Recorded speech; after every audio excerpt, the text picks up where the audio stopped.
Assalamualaikum warahmatullahi wabarakatuh. Kembali lagi bersama saya Puspita Dewi Wulaningrum dalam mata kuliah akuntansi liabilitas ekuitas. Nah, untuk pertemuan kali ini kita akan membahas mengenai investasi. Nah, kenapa perusahaan itu memilih untuk berinvestasi? Jadi ada beberapa alasan kenapa perusahaan itu berinvestasi. Yang pertama, karena mereka memiliki kelebihan kas. Nah, ada kondisi di mana ketika perusahaan itu kasnya berlebih dan di saat itu mereka tidak memerlukan kas itu untuk membeli aset-aset operasional misalnya. Nah, daripada itu kas menganggur, mereka akan memilih untuk menginvestasikannya. Karena ini memang investasi dengan kas, biasanya mereka akan mengambil investasi yang jangka pendek. Biasanya juga memilih yang resikonya lebih rendah, kemudian yang biasanya likuiditasnya tinggi, jadi dengan minim resiko, karena ya akan lebih aman dengan minim resiko, dan likuiditasnya tinggi, akan mudah dicairkan nantinya kalau likuiditas tinggi. Nah, biasanya untuk karakteristik investasi yang beresiko rendah dan likuiditas tinggi itu biasanya sekuritas yang jangka pendek. Jadi biasanya resikonya kecil, tapi juga daya cairnya cepat, likuiditasnya tinggi. Maka biasanya sekuritas jangka pendek lah yang mereka pilih ketika mereka mengalami kondisi memiliki kelebihan kas dan akan mengalokasikan kas tersebut ke dalam investasi. Contohnya kalau untuk sekuritas jangka pendek ini biasanya ada sekuritas-sekuritas yang diterbitkan oleh pemerintah. Saham yang diterbitkan oleh pemerintah atau obligasi yang diterbitkan oleh pemerintah. Gitu. Biasanya resikonya lebih rendah dan likuiditasnya biasanya lebih tinggi. Dan biasanya ada yang termasuk sekuritas yang diterbitkan pemerintah itu ada yang jangka pendek juga. Dan biasanya akan dialokasikan ke sekuritas jangka pendek tersebut. Nah, kondisi selanjutnya kenapa perusahaan itu berinvestasi, yaitu mereka mengharapkan laba dari pendapatan investasi. Nah, biasanya kalau berinvestasi kan selayaknya kita berinvestasi, biasanya dengan investasi itu ada tawaran dari investasi tersebut akan mendapatkan bunga, akan mendapatkan capital gain, dan sebagainya. Nah, itu mereka sebenarnya juga berharap untuk mendapatkan laba dari pendapatan investasi dengan harapan memang mendapatkan pendapatan lain-lain selain pendapatan utama perusahaan ya. Nah, biasanya untuk investasi dengan harapan mendapatkan laba dari pendapatan investasi ini, biasanya mereka akan membeli sekuritas utang baik dari bank dan lembaga keuangan lain, dan juga bisa juga mereka membeli sekuritas saham. Jadi bisa membeli, kalau utang, sekuritas utang itu misalnya untuk contohnya obligasi, misalnya sekuritas saham berarti nanti membeli saham dari perusahaan-perusahaan lain. Itu alasan kedua kenapa perusahaan berinvestasi, ingin mendapatkan pendapatan lain-lain di luar dari pendapatan utama mereka. Yang ketiga, mereka ingin mencapai tujuan strategis. Nah, misalnya suatu perusahaan biasanya ingin menguasai pasar, biasanya mereka akan, ketika mereka berkuasa, mereka akan mampu untuk membeli saham perusahaan lain yang kira-kira memang strategis untuk kemajuan perusahaannya. Jadi dengan membeli saham dari perusahaan lain, artinya kan dia memiliki, bisa dibilang memiliki perusahaan lain tersebut. Artinya dia bisa menguasai nanti pasar di situ. Misalnya kita punya pasar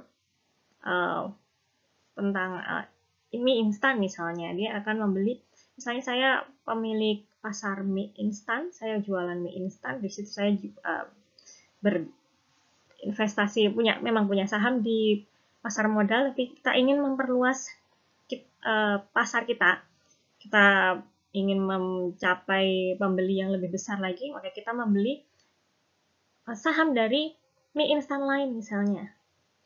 Kita coba untuk menguasai saham tersebut juga.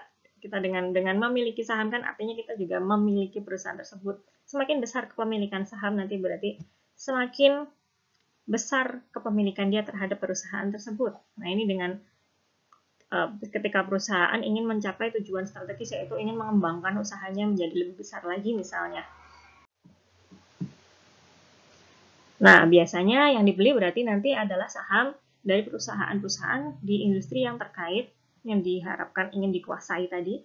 Kemudian juga industri lain, bisa jadi juga industri lain yang tidak berkaitan, yang tapi memang ingin dimasuki oleh perusahaan. Dia ingin mengambil sektor lain dan ingin menguasai sektor tersebut. Kita punya mie instan, misalnya ingin memperluas sektor usaha kita ke misalnya jadi makanan kemasan lain, misalnya kita membeli saham di makanan kemasan lain itu. Karena kita memang ingin mencapai tujuan strategis, akan memperluas usaha kita misalnya. Nah, dari tujuan kenapa perusahaan itu berinvestasi tadi dan mereka saat membeli juga tadi, ketika kita klasifikasikan, itu tadi kan berarti mereka membeli atau menginvestasikan dananya ke dalam sekuritas. Ada yang sekuritas bentuknya utang, ada juga sekuritas yang dalam bentuk saham. Nah, untuk kali ini kita bahas dulu mengenai untuk sekuritas utangnya, dan kita akan kontekskan ke dalam akuntansi, bagaimana pencatatan untuk akuntansi investasi utang. Nah, investasi utang itu adalah investasi pada obligasi baik obligasi pemerintah maupun obligasi perusahaan atau perseroan. Biasanya, jurnal yang diperlukan untuk mencatat transaksi akuntansi investasi utang, itu yang pertama transaksi ketika perusahaan mengakuisisi utangnya atau obligasinya. Kemudian perusahaan mencatat ketika terjadi pendapatan bunga, karena kalau obligasi itu pasti nanti akan mendapatkan bunga, pasti tawaran ketika obligasi dijual di pasaran, tawaran untuk pembelinya akan mendapatkan bunga, maka pada saat mendapatkan bunga itu juga perlu dicatat. Kemudian juga pada saat melakukan penjualan kembali, kita membeli obligasi, kemudian misalnya ada kondisi kita ingin menjual kembali, itu berarti nanti perlu untuk dibuat jurnalnya. Nah, kita buat contoh untuk tiap transaksi ya. Yang pertama tadi ketika kita mengakuisisi obligasi, artinya pada saat itu kita membeli obligasi di pasar saham. Di saat akuisisi investasi biasanya dicatat sebagai biaya sebesar biaya perolehan. Jadi kita membeli sebesar 10.000 berarti misalnya itu biaya perolehannya, maka kita catat sesuai dengan berapa kita memperolehnya, 10.000 tadi misalnya. Nah, ini contoh soalnya. Misalnya PT ABS mengakuisisi 50 obligasi PT Sinar sebesar nilainya adalah 8%, bunganya 8%, untuk 10 tahun dengan nilai 1 juta di tanggal 1 Januari 2019. Maka di tanggal 1 Januari 2019 ini kita membuat pencatatan saat kita mengakuisisi ini. Yang kita catat berarti nanti nilainya investasi utang kita menjadi bertambah. Investasi utang kita bertambah senilai 50, karena di sini kita membelinya sebanyak 50 obligasi dengan harga per A-nya adalah 1 juta, berarti nanti 50 dikali 1 juta, hasilnya adalah 50 juta, bertambah investasinya, dan karena kita membeli, maka uang kita berkurang, kas kita berarti berkurang di kredit sebesar 50 juta juga.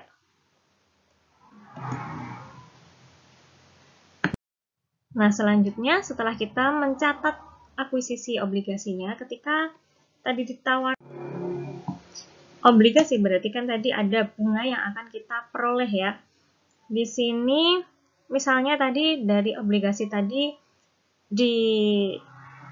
diberi penjelasan mengenai pembayaran bunganya, yaitu tanggal 1 Juli dan 1 Januari. Tercatat seperti itu, nanti pembayaran bunga akan dibayarkan pada tanggal 1 Juli dan 1 Januari. Nah, nilai bunganya berarti kan tadi bunganya adalah 8%. 8% per tahun. 8% itu per tahun, berarti karena dibayar 2 kali, ini perlu kita kali setengah. 8% dikali setengah dikalikan dengan harga dari obligasinya 50 juta tadi, maka untuk pencatatannya, kas pada saat tanggal 1 Juli ya, ketika terjadi pembayaran bunga di tanggal 1 Juli, berarti kas kita bertambah senilai 2 juta. Kemudian pendapatan bunga kita juga bertambah senilai 2 juta. Itu pada tanggal 1 Juli, pada saat pembayaran bunga pertama itu misalnya. Nah, pada tanggal 31 Desember itu kan berarti masih belum dibayarkan. Ini kan berarti pembayarannya tanggal 1 Juli dan 1 Januari. Biasanya misalnya untuk perusahaan ini kita asumsikan seperti perusahaan pada umumnya, di mana mereka akan melakukan penutupan di akhir periodenya adalah 31 Desember, maka di tanggal 31 Desember ini sebenarnya perusahaan punya beban, perusahaan punya perusahaan bukan punya beban ya, tapi punya hak sebenarnya untuk memperoleh bunga, tapi belum mereka dapatkan karena baru dibayarkan nanti di bulan Januari. Jadi dari Juli sampai Desember kan sebenarnya mereka punya hak untuk mendapatkan bunga PT ABS tadi. Tapi karena dibayarkan 1 Juli, maka belum didapatkan secara cash-nya. Namun untuk pencatatan akuntansinya, karena perusahaan akuntansi ini prinsipnya accrual, jadi sesuai apa yang sudah terjadi transaksinya, maka di tanggal 31 Desember, kita untuk perusahaan ABS itu perlu melakukan pencatatan bunga yang akan diterimanya. Karena masih belum diterima, maka dicatat sebagai piutang bunga. Piutang bertambah sebanyak 2 juta. Kemudian pendapatan bunganya sudah kita akui ya di akhir periode Desember ini sebesar 2 juta. Nah, pada tanggal 1 Januari baru ketika PT ABS mendapatkan uang cash untuk bunganya, maka kasnya berarti bertambah 2 juta dan piutang ini kita hapuskan senilai 2 juta juga. Nah, selanjutnya ketika misalnya perusahaan PT ABS tadi akhirnya mereka memutuskan untuk menjual obligasi itu tanpa menunggu waktu periodenya berakhir, karena memang mungkin perusahaan tersebut membutuhkan dana segera, maka pada saat itu mereka mungkin memutuskan untuk menjual obligasi yang mereka miliki. Maka misalnya di sini contohnya PT ABS tadi akhirnya menjual obligasi PT Sinar tadi di tanggal 1 Januari 2020 dan laku sebesar 54 juta. Nah, setelahnya menerima bunga jatuh tempo. Maka pencatatannya adalah di jurnal umum kita mencatat berarti mendapatkan kas sebesar 54 juta karena sudah berhasil menjual obligasi tadi, kita dapatkan senilai 54 juta, sedangkan tadi pada saat akuisisi kita kan mencatat investasi utang kita bertambah, maka di sini ketika kita menjual investasi utang kita berarti kita hapuskan tadi senilai 50 juta, kita hapuskan, kita letakkan di sisi kredit. Kemudian karena di sini masih ada selisih, kita beli 50 juta tapi lakunya 54 juta, artinya kita mendapatkan keuntungan di kredit ya, senilai 4 juta, selisih dari 50 juta dikurangi 54 juta. Oke, tadi pembahasan mengenai investasi utang sudah selesai. Kita bahas kemudian mengenai akuntansi investasi saham.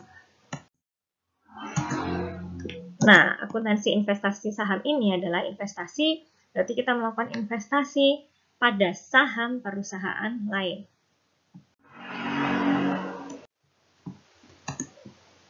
Nah, biasanya perusahaan yang memiliki beberapa saham dari perusahaan-perusahaan lain yang berbeda, itu berarti mereka telah memiliki portofolio investasi. Jadi ketika suatu perusahaan atau misalnya kita ya sebagai investor, kita membeli saham bukan hanya dari satu perusahaan tapi bermacam-macam perusahaan. Artinya kita memiliki portofolio namanya. Kita telah memiliki portofolio investasi. Nah, mengenai kepemilikan seorang investor di perusahaan investi. Jadi investi itu adalah perusahaan-perusahaan yang menerbitkan saham, itu disebut investi, dan ketika kita membeli saham dari perusahaan tersebut, kita disebut sebagai investor. Nah, tentang kepemilikan investor dari saham, jadi seberapa besar kita memiliki saham dari perusahaan investi, itu menentukan pengaruhnya kita terhadap investi. Ada saat dimana dengan nilai tertentu kita tidak berpengaruh secara signifikan untuk perusahaan investi, tapi juga ada saat kita dimana bisa menjadi signifikan atau bahkan pengendali perusahaan investi. Nah, di sini misalnya kita memiliki saham sebesar kurang dari 20% perusahaan, 20% dari saham perusahaan yang beredar, 20% misalnya saham yang dimiliki oleh perusahaan tersebut adalah 100 juta, misalnya kita hanya memiliki 10%-nya misalnya, atau 15%-nya, kurang dari 20%, maka kita ini investor yang sebenarnya tidak signifikan. Kita tidak memiliki pengaruh secara signifikan ke dalam perusahaan investi. Nah, biasanya untuk transaksi ketika ada kepemilikan sebesar kurang dari 20%, itu biasanya perusahaan menggunakan metode biaya. Nanti kita akan bahas lebih lanjut di slide selanjutnya. Ketika misalnya ada pemilik investor yang memiliki saham lebih dari 20% sampai dengan 50%, maka mereka sebenarnya adalah investor yang memiliki pengaruh signifikan. Signifikannya seperti apa nanti kita bahas lebih lanjut di slide selanjutnya. Nah, biasanya untuk pencatatannya itu kita menggunakan metode ekuitas. Dan ketika misalnya saham itu dimiliki oleh investor lebih dari 50%, maka sebenarnya investor tersebut itu malah sebenarnya sebagai pengendali dari perusahaan investi. Maka biasanya untuk pengendali ini mereka membutuhkan atau menyusun nanti akhirnya membuat laporan keuangan konsolidasian. Nah, ini akan dibahas di video yang lain kalau laporan keuangan konsolidasian ya. Jadi nanti kita akan membahas khususnya untuk yang kurang dari 20% dan juga yang antara 20 hingga 50%. Nah, yang akan kita bahas pertama yaitu ketika investor memiliki saham kurang dari 20% dari perusahaan investi, maka tadi seperti yang saya sampaikan di awal bahwa kalau kurang dari 20%, perusahaan investor itu tidak memiliki pengaruh yang signifikan terhadap perusahaan investi. Nah, biasanya menggunakan metode biaya, yaitu metode di mana kita mencatat itu sesuai dengan biaya perolehannya. Nah, di kepemilikan 20% ini, kurang dari 20% ini, biasanya investor itu tidak memiliki kuasa apapun terhadap investi, jadi investi bebas melakukan apapun. Investor tidak bisa menguasai, tidak terlibat dalam keuangan, tidak terlibat dalam kegiatan operasional perusahaan investi. Jadi hanya memiliki prosentase saham saja dan nanti akan memperoleh dividen, hanya seperti itu. Nah, jurnalnya biasanya yang akan terpengaruh nanti akan membuat pencatatan mengenai akuisisinya, mencatat dividennya, dan juga mencatat pada saat misalnya akan melakukan penjualan sahamnya. Lalu kita coba masuk contoh saja. Kita contoh transaksi ketika perusahaan itu memiliki saham kurang dari 20% dari perusahaan investi. Bagaimana pencatatan untuk proses akuisisinya. Misalnya di tanggal 1 Juli 2019 PT ABS mengakuisisi 1000 lembar saham. 1000 di sini senilai 10% kepemilikan dari PT Sentra. PT ABS membayarkan 4.050 per saham. Jadi untuk sahamnya sebanyak 1.000, harganya per sahamnya adalah 4.050 rupiah. Dan ini 10% ya. Jadi nanti tidak akan mempengaruhi apapun dari perusahaan investi, dan biasanya perusahaan investi akan mencatatnya dengan metode biaya, yaitu sesuai dengan biaya perolehannya, sebesar mereka mendapatkan berapa. Nah, di tanggal 1 bulan 7 berarti pencatatannya investasi saham bertambah senilai 4.050.000 rupiah, jadi 1.000 dikali 4.050, dan kasnya berkurang sebesar 4.050. Karena di sini PT ABS membeli saham, maka kasnya akan berarti kurang. Kasnya berkurang sebesar 4.050. Lalu ketika ada pembagian dividen dari PT Sentra mengumumkan pembagian dividen. Di sini PT ABS dia menerima dividen tunai senilai 200 per saham yang dia miliki. Tadi sahamnya dimiliki 1.000. Harga dividen yang mereka dapatkan adalah 200 per sahamnya. Berarti nanti 200 dikali 1.000. Maka untuk kondisi ketika ada pengumuman dividen dan PT ABS mendapatkan bagian untuk mendapatkan dividen, maka kas bertambah.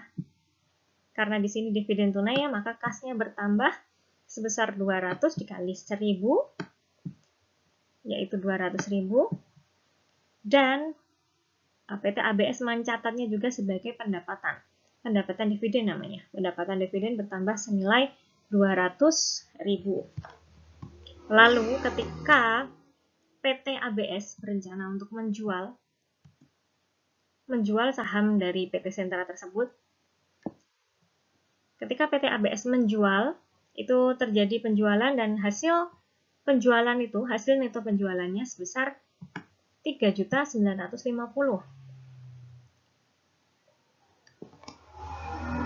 Atas penjualan saham, ya ini bukan PT, ini PT Sentra.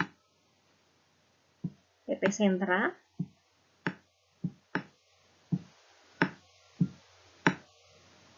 Sentra ya, tanggal 10 Februari. Maka pencatatan untuk tanggal 10 Februari ini, kita menjual berarti kita memperoleh uang kas. Kas kita bertambah senilai harga jualnya tadi 3.950.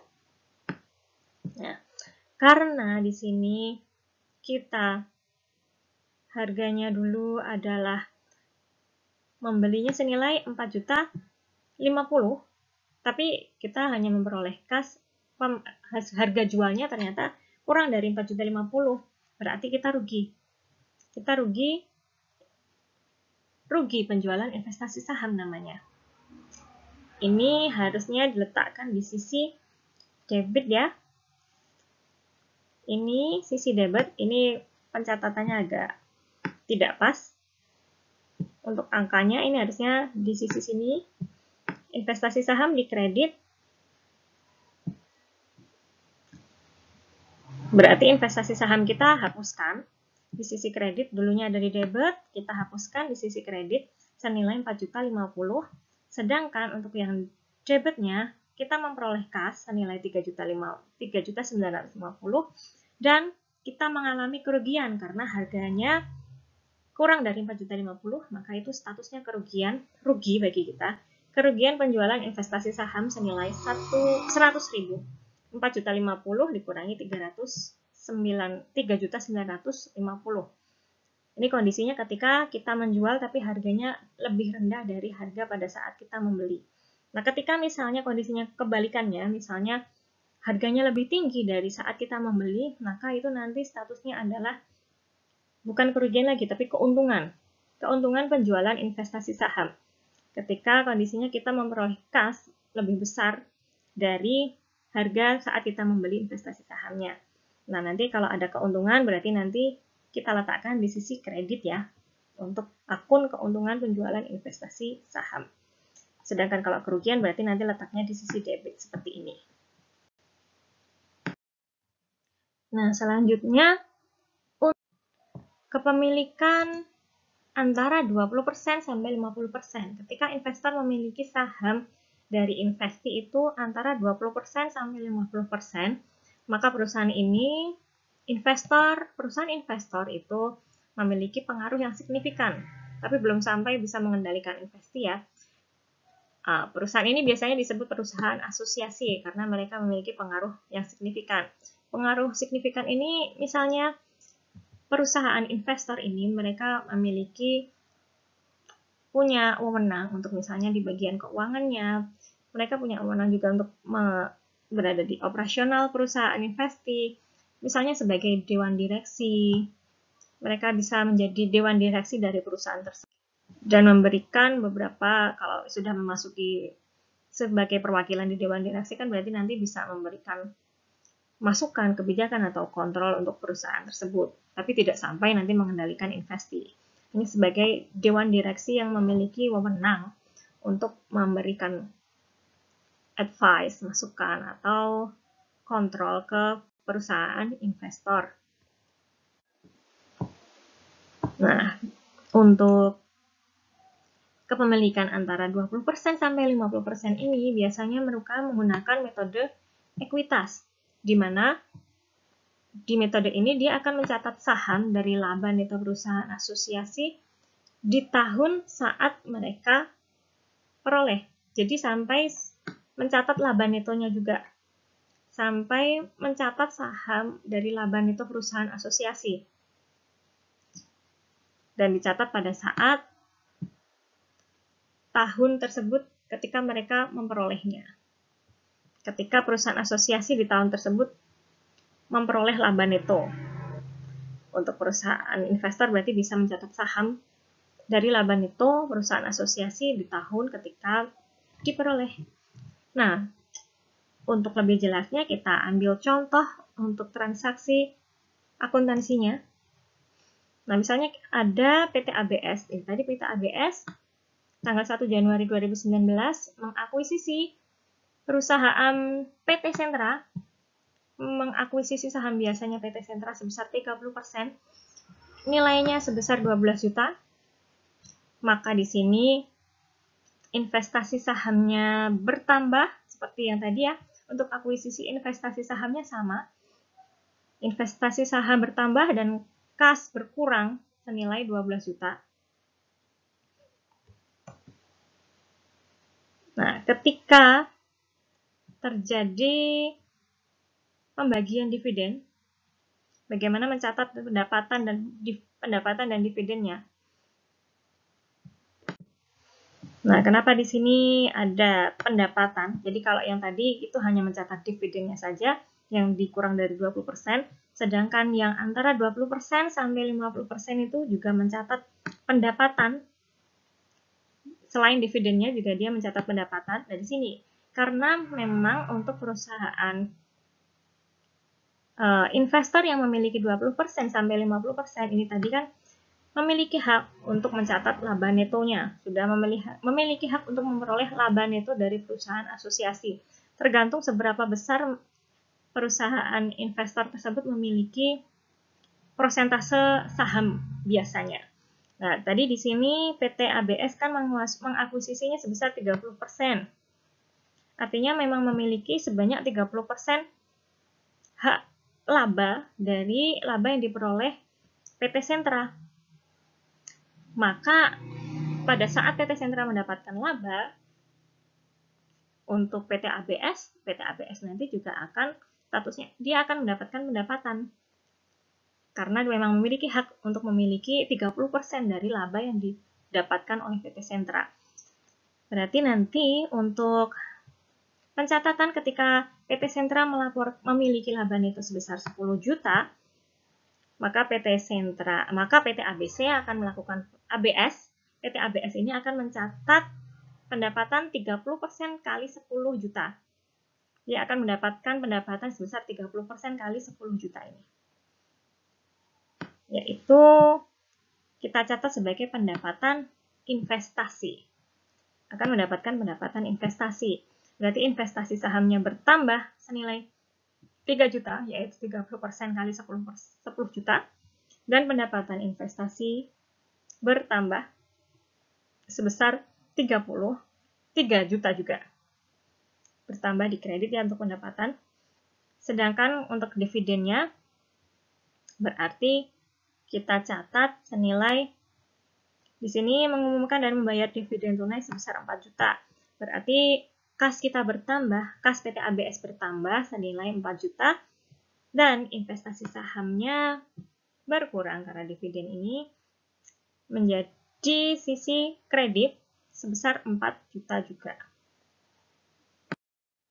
Nah, selanjutnya untuk kepemilikan lebih dari 50%, artinya perusahaan yang memiliki, investor yang memiliki kepemilikan lebih dari 50%, itu bisa dibilang sebagai perusahaan induk, karena dia sebagai benar-benar sebagai pengendali ya. Porsinya berarti besar sekali, lebih dari setengah, 50% lebih dari setengah, berarti bisa disebut sebagai perusahaan induk. Nah, entitas yang dimiliki oleh perusahaan induk biasa disebut sebagai perusahaan anak atau perusahaan afiliasi.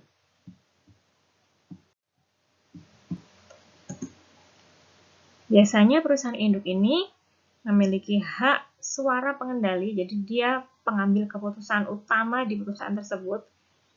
Ketika perusahaan investor memiliki 50% lebih dari suatu perusahaan, berarti kan benar-benar sudah menjadi pengendali di perusahaan tersebut, memiliki hak suara terbesar paling utama di situ, memiliki hak kontrol paling besar di situ. Dan perusahaan induk ini kewajibannya adalah menyiapkan laporan konsolidasian akhirnya. Nah, laporan konsolidasian ini nanti akan dijelaskan lebih lanjut di video selanjutnya mengenai laporan keuangan konsolidasian ya. Jadi ini hanya sekilas saja mengenai kepemilikan lebih dari 50%. Pembahasan lebih lanjut nanti di materi laporan keuangan konsolidasian. Nah, selanjutnya bagaimana kita menilai dan melaporkan investasi. Nah, untuk menilai investasi ini, biasanya penilaian itu bisa digunakan dengan banyak cara ya. Ada yang bisa menggunakan biaya perolehan. Ada juga yang menggunakan nilai wajar. Berarti nilai wajar ini nilai di mana sebuah sekuritas itu dapat dijual di pasar normal. Artinya nilai, misalnya saham perusahaan A nilai nominalnya 10.000, tapi pada saat di pasaran harganya sekitar 12.000, maka nilai wajarnya itu adalah 12.000 itu, bukan 10.000 dari nilai nominal ya. Jadi nilai di mana sebuah sekuritas itu dapat dijual di pasar normal. Nilai pasarnya lah. Kemudian juga bisa dengan menggunakan nilai terendah dari biaya historisnya. Kita ambil nilai terendah dari biaya historis. Dan juga ada juga yang menggunakan nilai realisasi neto. Nah, biasanya yang paling sering digunakan itu dan dianggap paling pas itu adalah nilai wajar ya, yang biasanya digunakan untuk menilai investasi. Jadi nilai investasi itu nilainya ya seharga nilai yang ada di pasaran sesuai dengan harga jual di pasar normal. Biasanya yang digunakan itu. Nah, sekuritas itu biasanya seperti yang sudah kita bahas tadi, sekuritas itu ada dua jenis, ada yang investasi utang dan juga ada investasi saham.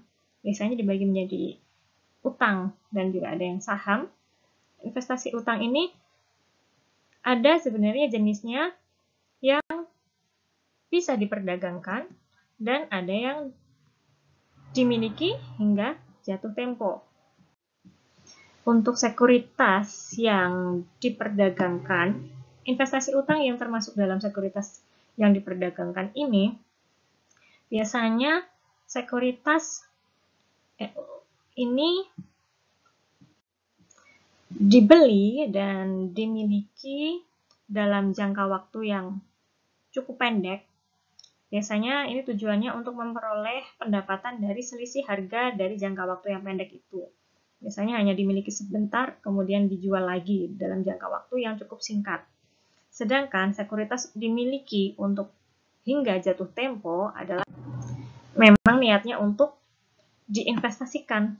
Biasanya dimiliki sampai jatuh temponya. Misalnya kita memiliki obligasi memang tidak untuk memperoleh pendapatan harga jangka pendek, tapi memang ingin punya saving di investasi obligasi gitu ya. Jadi bisa kita sebut sebagai invest lah, kita invest.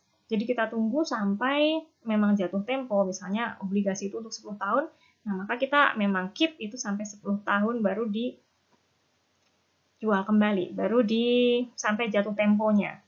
Hingga kita memiliki bunga yang memang sudah benar-benar penuh sampai di akhir jatuh tempo. Itu untuk investasi utang. Ada dua jenis untuk investasi utang, yaitu sekuritas yang diperdagangkan yang tadi berarti untuk jangka pendek biasanya. Nah, sekuritas dimiliki hingga jatuh tempo biasanya dimiliki dalam jangka waktu yang panjang juga, sesuai dengan tempo dari obligasinya. Sedangkan untuk investasi saham, itu ada sekuritas yang diperdagangkan juga, dan juga ada sekuritas yang tidak diperdagangkan. Nah, untuk makna dari sekuritas yang diperdagangkan ini sama dengan sekuritas yang diperdagangkan investasi utang. Biasanya tadi berarti dibeli dan dijual dalam jangka waktu yang pendek untuk mendapatkan selisih harga, mendapatkan pendapatan yang berupa selisih harga dari penjualan jangka pendek tersebut. Sedangkan untuk sekuritas yang tidak diperdagangkan, memang sekuritas ini tujuannya memang tidak untuk dijual, tidak untuk diperdagangkan, tapi misalnya perusahaan ingin mendapatkan atau memiliki investasi saham untuk menjual produknya di area-area tertentu. Sedangkan untuk penyajian dalam laporan posisi keuangan, biasanya untuk investasi ini kan akan mempengaruhi laporan posisi keuangan. Maka biasanya kategorinya biasanya akan dijadikan dua, dipisah antara investasi jangka pendek dan ada yang termasuk golongan investasi jangka panjang. Nah, investasi jangka pendek ini biasanya yang termasuk investasi jangka pendek adalah yang biasanya siap dipasarkan dan juga dimaksudkan untuk dikonversi menjadi uang tunai dan akan dimasukkan ke periode selanjutnya perusahaan. Sedangkan untuk investasi jangka panjang berarti untuk investasi selain dua hal tersebut, bukan investasi yang siap dipasarkan, bukan pula yang dimaksudkan untuk dikonversi menjadi uang tunai. Nah, sekian yang bisa saya sampaikan mengenai investasi. Untuk lebih lengkapnya, silahkan kalian baca lebih mendalam buku milik Jerry J. Wegan, Kimmel, dan Kiso tadi, yang sudah kalian miliki di rumah ya. Sekian dari saya, mohon maaf apabila banyak kekeliruan dan kekurangan. Wassalamualaikum warahmatullahi wabarakatuh.